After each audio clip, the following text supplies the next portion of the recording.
어느 분이 아주 절친한 친구 집에 저녁 식사 초대를 받았습니다. 가서 보니까 너무도 진수성찬을 준비해 줬어요. 그래서 그곳에서 음식을 맛있게 먹었습니다.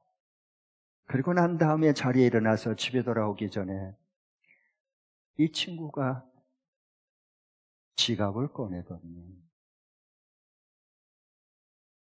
오늘 저녁값 얼마야? 그리고 돈을 주려고 그럽니다.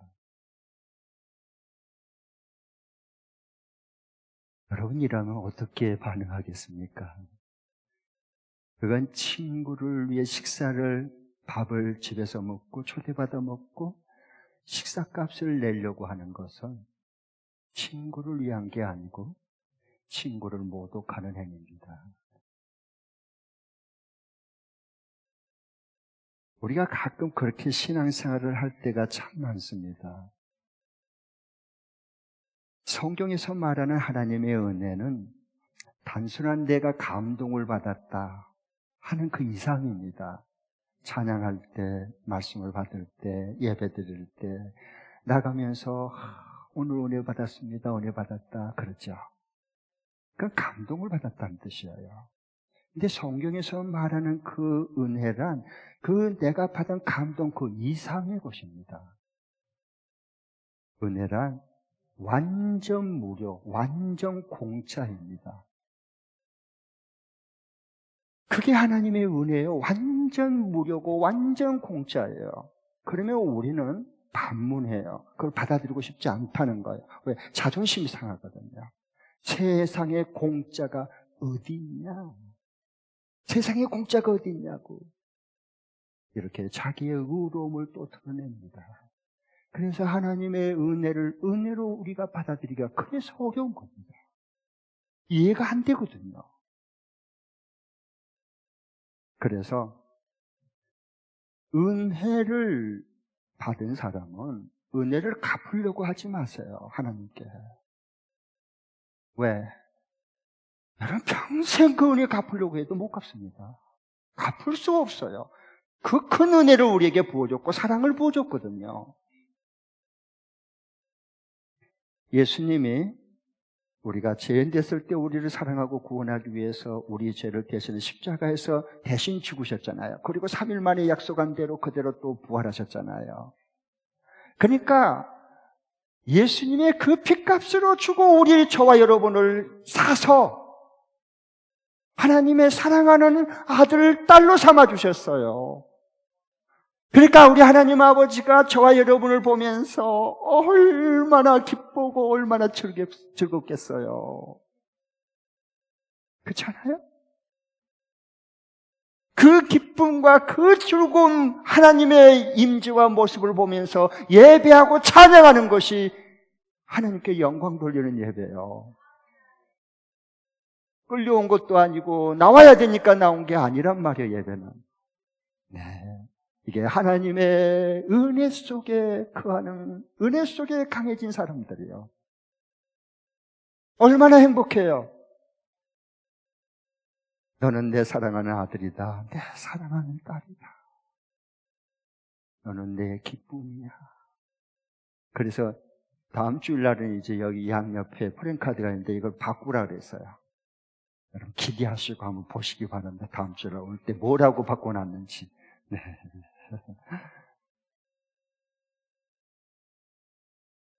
어느 노신사가 오랜만에 딸 집을 방문하게 됐어요. 근데 저녁 식사를 같이 먹는데 손녀가 너무 어수선해. 할아버지가 식사를 할 수가 없어. 수염을 잡아당기고 위에서 머리를 당기고 올라갔다 내려갔다 밥을 먹을 수가 없는 거야. 그러니까 그 딸 엄마가 야! 할아버지가 어떻게 밥을 먹겠니 그러면? 너 앉아서 너 얌전히 밥 먹어.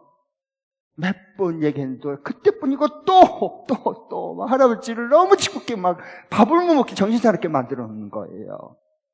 그래서 계속 이 딸이 그렇게 할아버지를 괴롭히고 막 그러니까 너 일로 와봐. 너 일로 와. 그래서 그를 질질 끄고 가서 저 벽에 있다고. 벽 봐. 두 손 들어. 두 손 들어. 번쩍 들어. 너 반성해. 이러고 있어요. 얼마나 오래되니까 팔이 아프겠어. 그래서 조금 전에 너! 손 올려! 하고 막 울어요, 얘가. 근데 할아버지는 그 모습을 보면서 아무 말도 하지 않았어요. 그리고 그 다음날 할아버지가 직접 쓴 글과 그림을 하나 만들어서 얘가 손들고 있는 그 벽에다가 붙여줬어요. 엄마가 또 벌을 내리고 반성을 할 때 그 글과 그림을 볼 수 있도록. 그게 뭘까요? 이 글이 적어 있었어요. 할아버지가 적어준 거 손녀가 볼 수 있도록. 한번 읽겠습니다. 시작. 다시 한 번 더.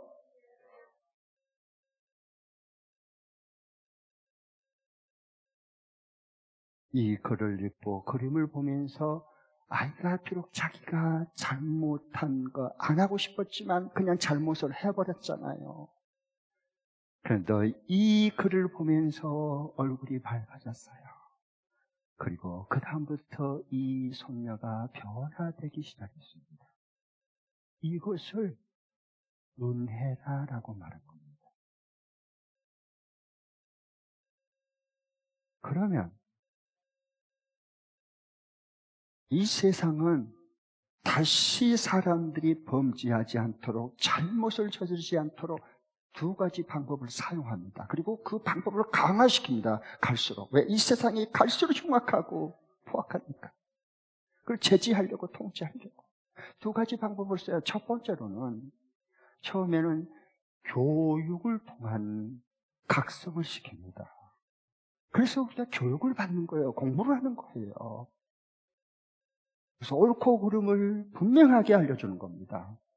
그렇게 하면 이 교육을 통해서 각성하게 만든 것은 처음에는 어느 정도 효과가 있어요. 그런데 그게 한계가 부딪힙니다. 얼마 안 가서. 왜 그러냐 하면 몰라서 그 잘못을 범하고 범죄를 계속한 게 아니에요. 다 알고 있어요.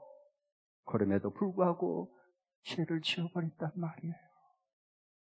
교육의 한계가 거기에 부딪히는 겁니다. 그 다음에 이게 안 통하면 이제는 더 강력한 법을 제정해서 징벌을 가하는 거예요.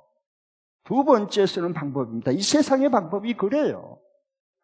그래서 범죄자들은 강력한 법에 의해서 벌을 받게 만들고 그것을 사회로 격리시켜서 감옥에 넣기도 해요. 그때는 그게 효과가 있는 것처럼 보여져요. 사회의 안정을 취하는데 도움이 될 것 같아요. 그러나 교도소 가서 더 사기를 배우고 더 도둑질하고 안 들키게 도둑질하는 걸 배워와요. 어떻게 하면 좋겠습니까? 이것이 교육과 법을 강화시키는 방법을 통해서 사람을 바꾸려고 하는 것, 어느 정도는 도움을 될 수도 있지만, 효과를 낼 수 있지만 그것의 한계는 분명하게 부딪히게 되어 있습니다. 가령 요즘에 음주운전 단속하는데요, 왜 이렇게 음주운전에서 들킨 사람들, 걸린 사람들이 많습니까? 다 그 밤중에 서가지고 교통승객들 갖고 버려요, 더 버려요, 더 이래서 후. 면허 취소 수준입니다. 이쪽으로 세우세요. 변명해도 소용없어요. 음주운전, 술 마시고 운전하는 것, 그거 잘못된 거 다 알아요. 불법인 줄 다 알아요. 아는데 마셔버리는데 어떻게 할 거예요? 운전대를 잡으는데. 그게 교육과 법의 한계입니다. 교육이면 다 변화되고 법을 강화시키면 다 안정되고 죄인이 하나도 없을 것처럼 보이죠? 아니요. 성경으로 돌아와서 봐도 그렇습니다. 요한복음 8장에 보면 가늠하다가 현장에서 붙잡혀온 한 여인이 있었어요. 이 법에 의하면, 율법에 하면 그 돌로 때려 죽여야 돼요. 사람들이 돌멩이 들고 씩씩거리고 왔습니다. 여참을 죽이려고, 예수님을 떠보려고. 그런데 예수님께서 땅에 글씨를 쓰고 난 다음에 그 사람들에게 얘기했어요. 너희 가운데 죄 없는 자가 먼저 돌로 쳐. 너희 중에 죄 없는 자가 먼저 돌로 쳐라. 다 그 주님의 말씀에 양심의 가책을 받아서 다 돌을 내려놓고 떠났어요. 왜? 이 여인은 들킨 간음죄를 지은 사람이요, 나는 들키지 않게 간음죄를 교묘하게 지은 사람이거든요. 누가 누구를 돌을 매니지를 하겠다는 거예요.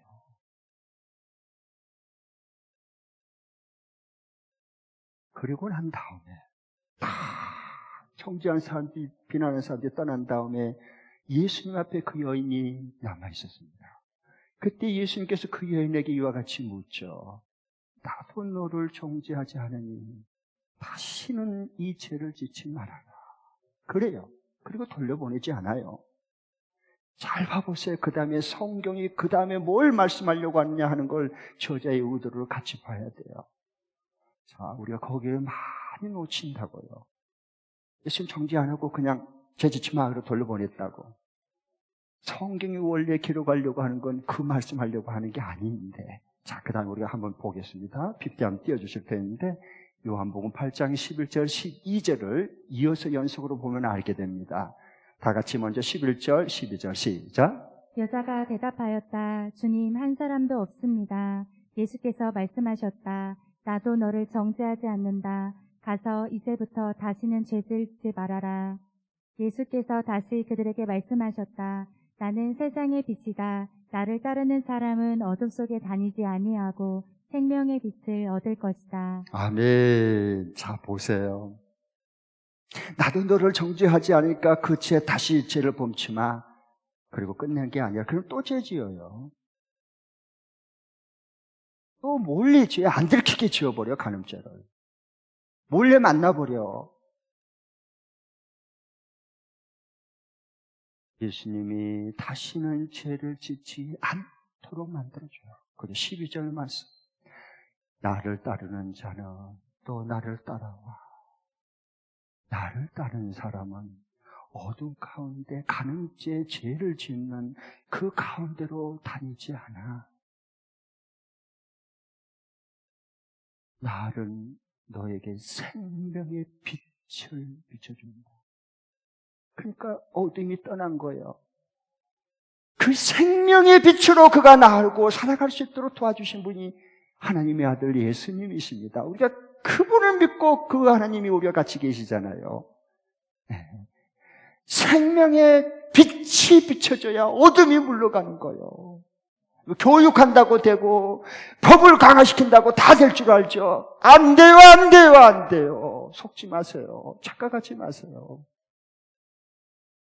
주님이 주시는 생명의 빛이 비춰지고 그 빛을 내가 받아들여야 돼. 그때 사람은 그냥 저절로 바꿔줘 버려요.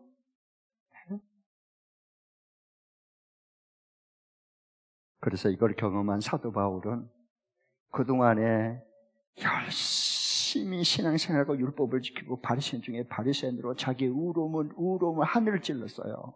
죄인들은 다 잡아들이고 예수님의 저것들은 다 청소를 하려고 연장까지 잡아 다메섹까지 가가지고 잡아들이려고 그랬어요. 그게 하나님의 일인 줄 알고.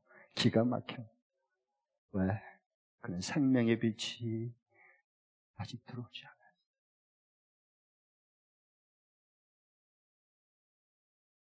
그랬던 그가 잘 몰라. 왜? 자기 의로움에 빠져가지고 어둠 가운데 있으니까. 생명과 진리의 빛이, 성령의 빛이 아직은 사도 바울에게 임하지 않았어요. 그랬던 그가 다메섹에서 예수님을 만나고 예수님 주신 그 생명의 성령의 빛이 그 속에 임했어요. 비치기 시작했어요. 그 빛이 들어오자 어떻게 됐어요? 그는 이렇게 외치고 한탄을 해요. 뭐라고요? 간단해요. 여기 21절부터 23절 보겠습니다. 21절부터 23절. 이건 예수 믿기 전에 한탄한 게 아니고 예수님을 만나고 생명의 성령의 빛이 들어온 사람, 성령의 빛이 임한 사람, 그때 자기 자신의 큰 모습을 보고 한탄하며 외치는 거예요. 그게 오늘 21절부터 23절인데요. 같이 한번 읽겠습니다. 시작. 여기에서 나는 법칙 하나를 발견하였습니다. 곧 나는 성을 행하려고 하는데 그러한 나에게 악이 붙어 있다는 것입니다. 나는 속사람으로는 하나님의 법을 즐거워하나 내 지체에는 다른 법이 있어서 내 마음의 법과 맞서서 싸우며 내 지체에 있는 죄의 법에 나를 포로로 만드는 것을 봅니다. 내가 원하는 손은 왜 이렇게 안 되고 내가 원치 않는 죄는 왜 이렇게 잘 지어버리는지, 정말 내가 원한 건 그건 아닌데 마음에 원하는 하나님의 법이 있고 그냥 내가 육체로 그냥 끌려가 버리는, 사로잡혀가는, 포로가 돼서 끌려가는 죄의 법 아래 가버려 포로가 돼버린 거야. 왜 나는 이런 거야? 내 인간은 두 법이 싸운 것, 이게 분열이 된 거예요. 두 마음과 법이. 이게 하나가 되어야 되거든요. 예수님 진리의 빛이 임하면 어둠이 물러가고 이게 환히 비춰져서 하나가 되어야 되거든요. 이 분열된 자신의 모습을 보는 겁니다. 왜? 생명의 빛이 비춰지니까 그때 보는 거예요. 그전에는 어두운데, 깜깜한 여름 어두우면요, 뭐가 안 보여. 내 자신도 못 봐요. 그런데 그때 환한 서치라이트 빛을 확 비치면 저 멀리까지 대낮처럼 다 보입니다. 그 빛이 사도 바울에게 비춰진 거예요. 그 빛이 내 안에, 생명과 성령의 빛이 내 안에 파입하고 들어온 거예요. 그러니까 다시 탄식이 터진 거예요. 내가 원하는 손은 왜 이렇게 안 행해지고 원치 않는 왜 약만 내가 행할까? 아, 내가 이제 알았구나. 내 안에 하나님의 법 말씀대로 살고 싶은 그 마음은 있지만은 내 속에 또 다른 죄의 법이 있어서 나를 살려와서 그걸로 끌고 가서 나도 모르게 죄를 지게 만드는구나. 나는 어떻게 된 인간인가? 오호라, 나는 공고한 사람이로다. 누가 나를 이 비참한 몸에서, 죽음에서 나를 건져내랴. 그게 24절이에요. 생명의 빛이 비춰진 사람만 하나님 앞에 자신의 모습을 보고 외치는 탄식이요. 생명의 빛이 비춰져야 돼. 들어와야 돼요. 그러니까 교만과 절망 사이에 있는 거예요. 생명과 진리의 빛이 비춰진 사람은 그 전에 나의 교만함과 내가 의로워 저 사람보다 하는 교만함과 동시에 오호라, 나는 공고한 사람, 비참한 사람이라 누가 나를 이 사망의 몸에서 나를 건져줄까? 이 절망 사이에서 분열되는 거예요. 그게 하나로 돼야 돼요. 어떻게? 교육과 법 강화를 위해서 된 게 아니고 생명의 성령의 빛이 비춰져요. 그래야 내 어두운 실상 구석구석까지 존재를 다 보여주는 거예요.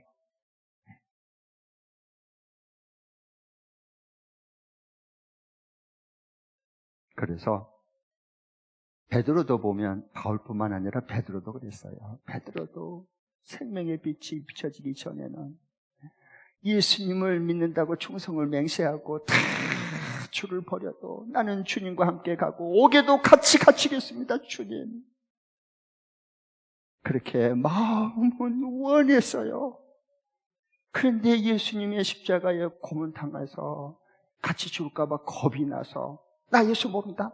저 사람 예수 저주받아야 돼. 십자가에 죽어야지. 당연히 그렇고 말고. 그리고 홀라당 넘어져 버려요. 그 죄를 범하는 거예요. 사도 바울뿐만 아니라 베드로 형님뿐만 아니라 저와 여러분의 모습이잖아요.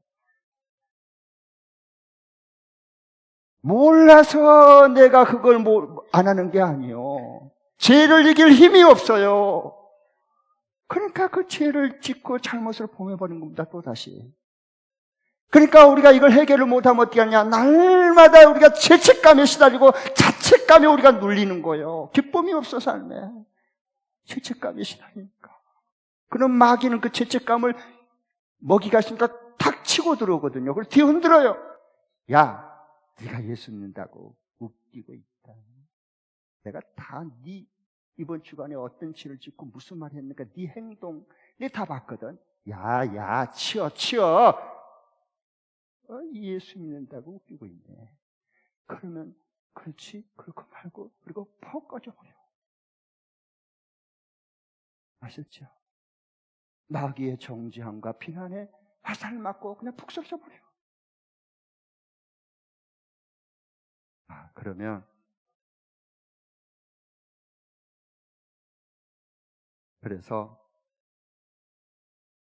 하나님의 생명의 빛이, 영광의 빛이, 성령의 빛이 비춰지면 내 어두운 모습이 그대로 실체로 다 드러나거든요. 그래서 사도 바울이 나는 가련한 사람이다, 공고한 사람이다, 누가 이 사망의 몸 죄의 법에서 나를 건져낼까 라고 외치는 겁니다. 자기 존재를 보는 거예요. 남에게 보여주기 위한 허상인 나를 포장하지 마시고 하나님의 생명의 빛이 비춰지면, 말씀이 발하고 들어오면 내 실상을 그대로 감출 수가 없는 거야. 하나님이 보는 나의 눈으로, 빛으로 나의 실상을 보기 시작해요. 그러니까 여러분, 베드로도 구약의 이사야도 그 영광의 생명의 빛이 비춰지니까요, 이렇게 탄식했어요. 사도 바울처럼 똑같이. 네. 이사야서 한번 우리 읽어보겠습니다. 6장 5절에 보면 이사야는 선지자였어요.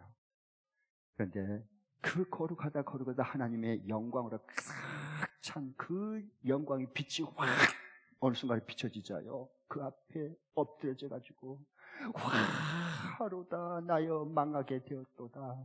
누가 이 사망의 몸에서 나를 살려낼까? 이 더러운 입술을 누가 나를 정결케 해줄까? 깨끗하게 해줄까? 이러고 하나님 앞에 탄식해요. 하나님의 만난 영광 속에 임한 사람. 자, 같이 한번 우리 보겠습니다. 이사야서 6장 5절 시작. 나는 부르짖었다. 재앙이 나에게 닥치겠구나. 이제 나는 죽게 되었구나. 나는 입술이 부정한 사람인데 입술이 부정한 백성 가운데 살고 있으면서 왕이신 만군의 주님을 만나 뵙다니. 그 영광의 빛, 생명의 빛, 진리의 빛, 성령의 빛이 이사야에게 확 비춰지자요. 할렐루야, 놀렐루야 이런 게 아니고 바로다 나여 망하게 되었다. 누가 이 망함에서, 멸망에서 나를 건져낼까? 내 입술에 부정하고 더러운, 그동안의 더러운 말한 것 전부 보이는 거야. 그 전에는 안 보여. 영광의 빛이 비치기 전에는. 왜? 어두우니까 안 보여. 깜깜한데 어떻게 보여? 내가 입술이 부정한 가운데 영광의 만군의 주 하나님을 내가 배웠으니 내가 어찌할꼬 그런 거야. 그러니까 고립에 그 천사가 숯불 핀 지글지글한 숯불 갖다가 입을 찢어요. 입이 찢어져야 돼요.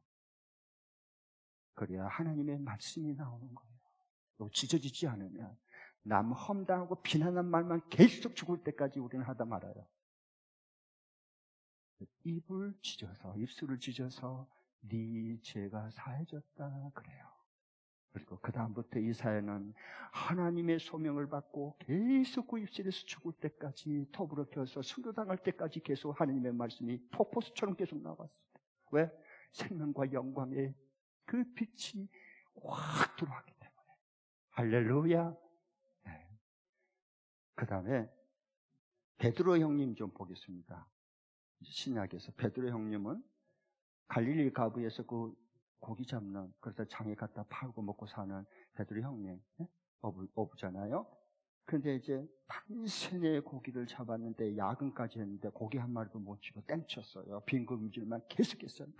너무 피곤해. 새벽이 되니까 야근했는데도 하나도 못 건졌어. 얼마나 피곤하겠어요. 그물을 싣고 있는데 예수님이 찾아오셨어요.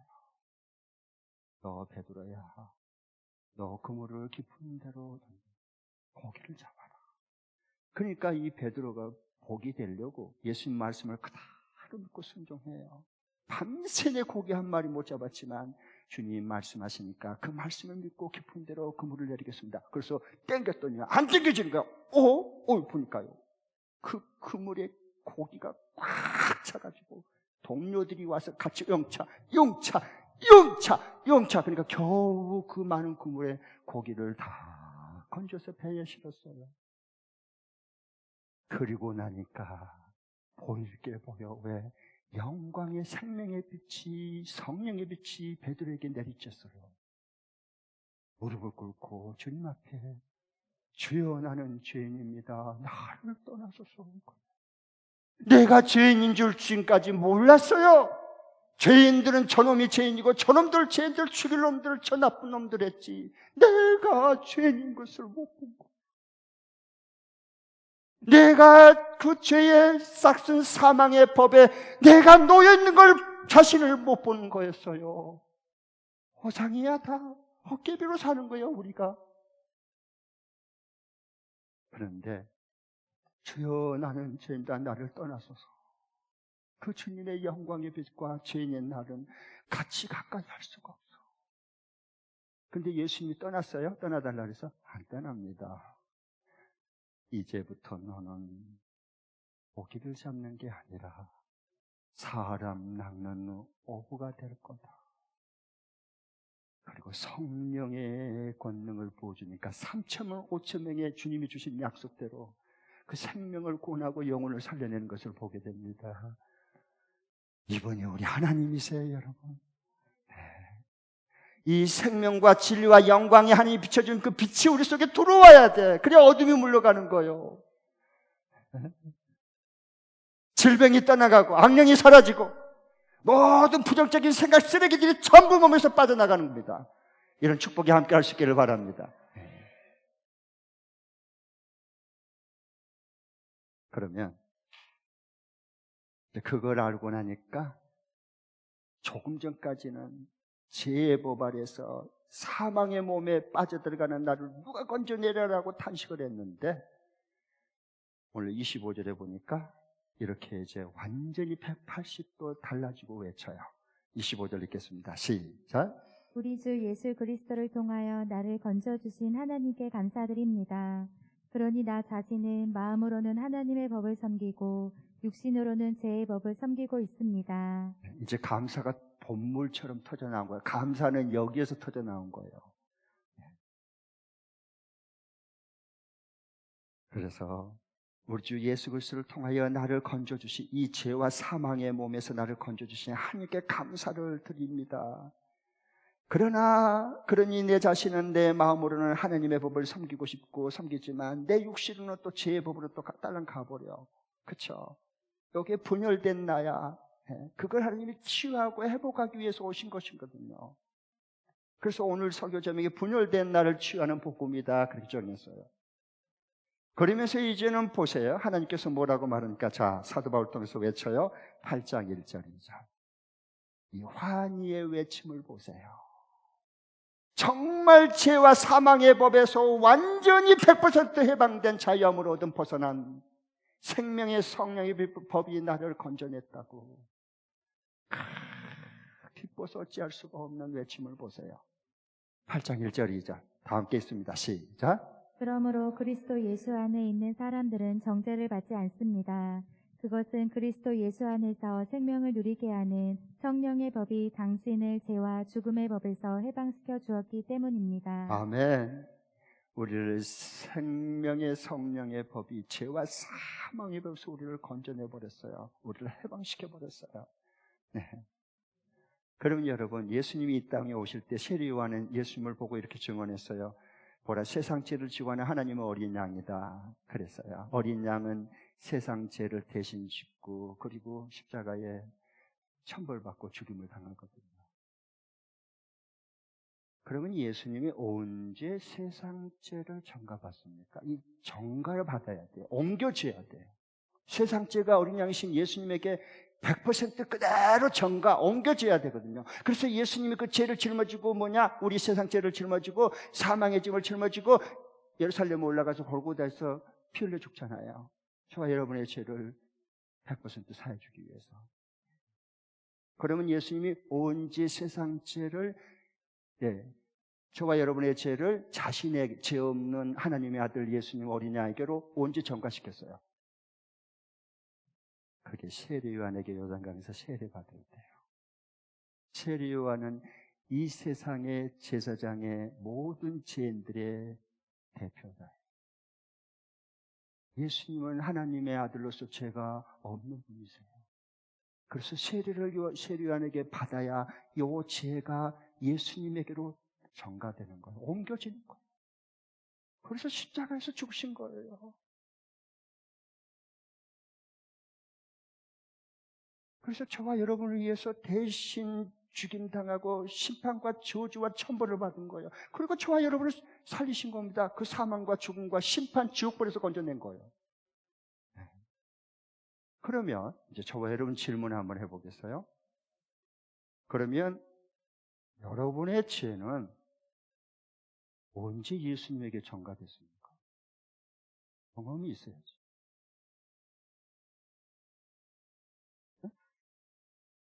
여러분의 그 죽을 죄는, 심판받을 죄는, 지옥 갈 죄는 과연 언제 예수님에게로 완전히 전가됐습니까?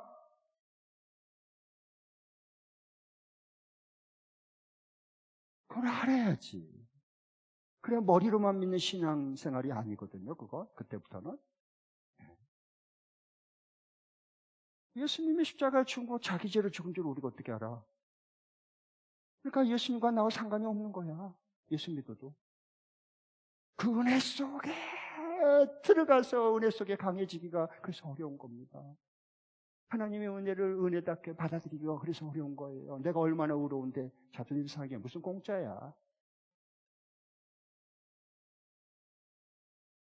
그래서 그 은혜 속에 우리가 그 주님의 은혜를 은혜되게 한 것을 우리가 누리기가 쉽지를 않아요, 여러분. 이 세상 교육을 많이 받으면 받을수록 그걸 받아들이기가 굉장히 어려워. 그 벽을 깨기가. 내 의로움이 중요하지.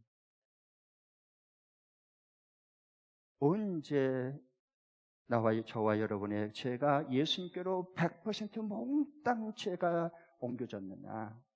그건 예수님을 나의 주님 하나님으로 모셔드릴 때. 할렐루야. 그러니까 이제는 나는 100% 죄인이요 100% 의인이요. 100% 의인이다. 왜? 증거가 뭐예요? 하나님의 사랑받는 아들, 딸이 됐으니까. 그래서 우리는 하나님을 아빠, 아버지라고 부르게 됐잖아. 왜? 하나님의 사랑받는 아들과 딸로 이미 우리를 받아줬기 때문에. 죄인이냐 아니냐 법적인 심판의 문제가 아니라 이제는 하나님 아버지와 나와 새로운 관계 속에 들어가는 이 놀라운 일들을 예수님을 통해서 우리에게 다 회복시켜 주셨어요. 그 은혜에 감사해서 예배하고, 그 은혜에 감사해서 기도하고, 그 은혜에 감사해서 목자 먹냐고, 그 은혜에 감사해서 서로 섬기는 거지. 자, 그러면 이번 주간에 내 안에 이 분열되어 있는 두 마음 두 법이 싸울 때 하나님의 치유와 그 해방을 경험하려면 어떻게 해야 될까? 적용할 말씀 한 가지 드리겠습니다. 자, 같이 휘리 띄워주십시오. 두 번 있습니다. 시작. 중요한 선택과 결정을 할 때는 내 감정을 따라하지 않고 생명의 빛을 따라 성경대로 믿고 순종한다. 다시 한 번 더. 중요한 선택과 결정을 할 때는 내 감정을 따라하지 않고 생명의 빛을 따라 성경대로 믿고 순종한다. 아멘. 하나님의 빛이만 인도함 받는 빛 가운데 걸어가는 사람이다. 여러분, 우리는요, 대부분 중요한 결정을 언제 합니까? 감정이, 분노가 극에 달했을 때, 극도에 달했을 때, 그때 중요한 결정을 다 내려버립니다. 자, 가령 그 직장 생활한테 그냥 자존심 상하게 막 말을 하는가 상사가 에이 그냥 나 이 회사 뭐밖에 없나? 그리고 사표 써버려, 집어 던져버려. 중요한 결정. 왜 화가 났을 때, 상한 감정 때 중요한 결정을 내려요? 사람이 상한 감정이 있을 때는 분별력이 제로로 떨어져 영적인 치매 상태입니다. 그러면 감정을 따라가 버려. 우리는 누구나 다 결정을, 중요한 결정을. 그리고 나중에 후회해. 이혼하는 것으로 언제 결정해요? 네 죽고 나 죽자. 도저히 나는 못 살아. 네하고는, 네 같은 펄리 같은 놈하고는 난 못 살겠어. 이혼해. 그래 하자고. 그렇자고. 그래서 도장 딱 치고. 왜 중요한 결정을 상한 감정에, 믿을 수 없는 조속으로 바뀌는 감정에 그걸 기준을 두고 왜 그걸 결정을 내리는 거야? 사람이 이렇게 어리석어.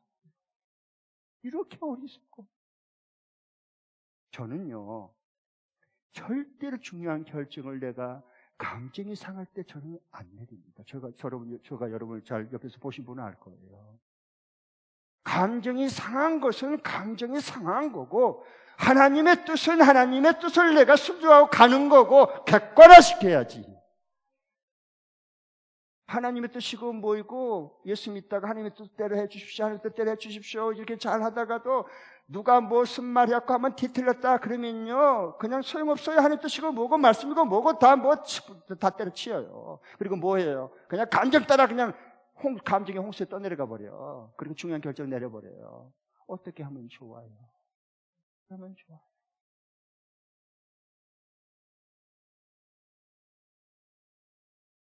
그러니까 감정이 상하면 사람은 분별력이 완전히 땅바닥을 칩니다. 제로입니다. 제로. 이때 중요한 결정을 냈다니 말도 안 되는 소리예요. 그런데 우리는 그렇게 하고 있어 지금까지. 그러니까 우리가 이번 주간이라도 중요한 선택과 우리는 또 결정할 때가 있어요. 그럴 때는 내 감정을 따라하지 않고 생명에 비친 이 하나님의 말씀, 성경대로 믿고 순종하는 게 너무너무 중요해. 그러면 하나님께서 우리에게 주신 복이 뭐냐? 이 두 믿음의 두 마음, 두 법의 싸움에서 우리를 자유케 해주셔요. 벗어나게 해주셔요. 또 다른 하나는 뭐냐? 하나님 주신 은총은 하나님이 후회하지 않도록 우리에게 최선을 주세요. 하나님이 우리를 사랑하기 때문에 하나님이 항상 우리에게 주신 것은 우리가 몰라서 그렇지 다 최선이에요. 최선. 지나고 보면 다 알아. 지나고 보면 다 깨달아 우리가. 그러니까 감정을 따라 우리가 결정하지 말고 어떤 것을 결정할 때 꼭 하나님이 주신 그 말씀을 따라 결정하고 순종하는 거예요. 그러면 나중에 정말 하나님 이루려고 이렇게 귀한 최선을 주셨구나 다 알고 감사하고 기뻐해요. 그럴 때 우리가 이 두 가지 내 안에 원하는 성과 그리고 원치 않는 악을 행하는 제법을 따라가는 이 싸움에서 주님이 우리를 이기게 만드시고 자유케 해주시고 생명과 성령의 법이 죄와 사망의 벌써 우리를 해방시켜 준 것을 경험하고 살아갈 수 있어요. 한 주간도 이런 기쁨, 이런 해방되는 자유함을 누릴 수 있기를 주의 이름으로 축복합니다.